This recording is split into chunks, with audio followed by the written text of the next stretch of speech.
Suddenly there they were, just ahead in a clearing. Two teenage creeps sitting in the back of a pickup truck. One guy had a blonde ponytail. The other one wore a baseball cap. They were 100 yards away, like being all the way down a football field. But my eagle eyes were so good I could count their eyelashes. Wait a minute. Blonde ponytail? Baseball cap? Oh dear God. Forget the Yerks! We have seen the face of the true enemy! Run while you still can!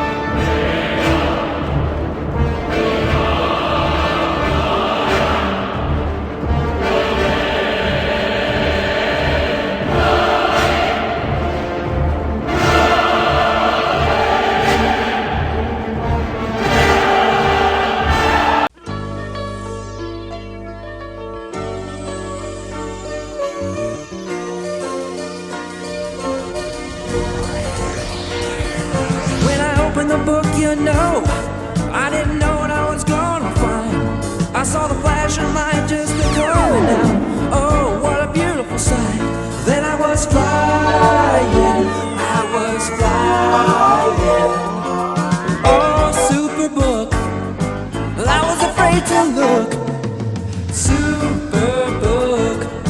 Oh, super book.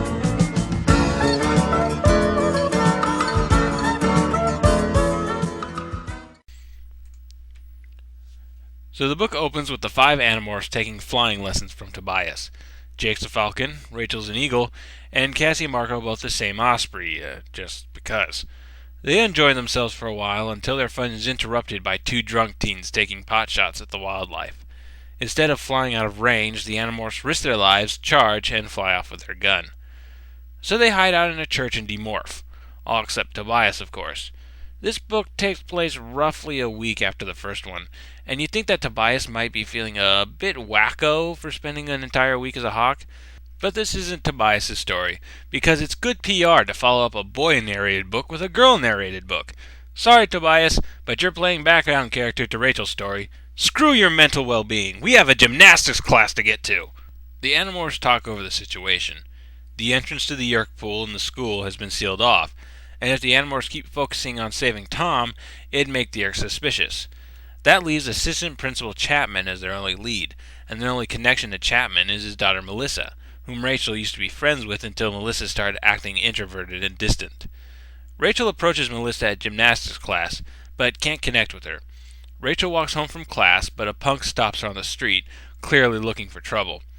Rachel makes a dash for it, but the assailant makes chase, and Rachel is forced to morph halfway into an elephant to scare him off.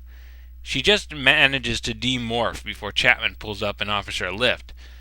Gotta tell ya, sharing a car with your blood enemy isn't nearly as bad as sharing a car with my aunt, who insists on singing Johnny Cash off-key the entire time.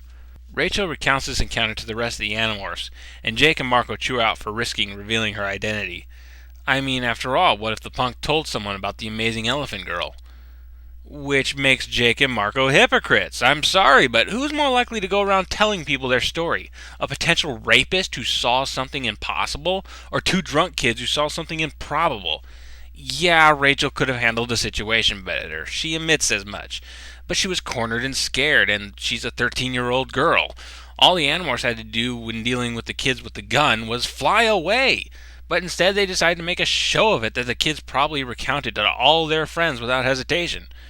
Is this book seriously saying that doing stupid animal tricks for no good reason is better than trying to prevent rape? Anyway, the Animorphs decide that they need to do some spy work on Chapman, and the best way to do that is morph Melissa's cat, Fluffer McKitty. This proves to be a much tougher task than it sounds, because when they try to corner the cat, it attacks them and makes a dash up a tree. Yes, technically a military operation against an unrelated alien army has just been postponed because a cat is stuck up in a tree. Oh Lord, we're screwed. Imagine if the Andalites had won the war because Visor 3 suddenly remembered that he left the water running back home and turned the blade ship around. Tobias scoops up a shrew, which Rachel morphs to try and lure Fluffy out. I guess morphing a piece of string was out of the question. The shrew's skittish instincts freak Rachel out, but the bait works and Fluffy gets caught, but not without a fight. I just want to remind you all, so far the Animorphs' main threats have come from elderly security guards, drunk teenagers, and cats in trees. So Rachel morphs Fluffy and slips into Chapman's house. Both Mr. and Mrs. Chapman act robotically while Melissa isn't around, like they're on autopilot. 3 minutes before 8, Chapman gets up and makes for the basement, where Rachel discovers he keeps a holographic communicator. Chapman contacts Visitor 3, who berates him for not finding the Andalite bandits.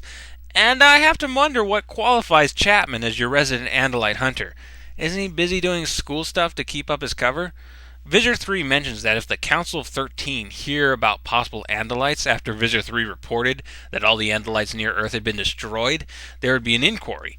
It's then that Visitor 3 spots Rachel as a cat and orders that it be destroyed.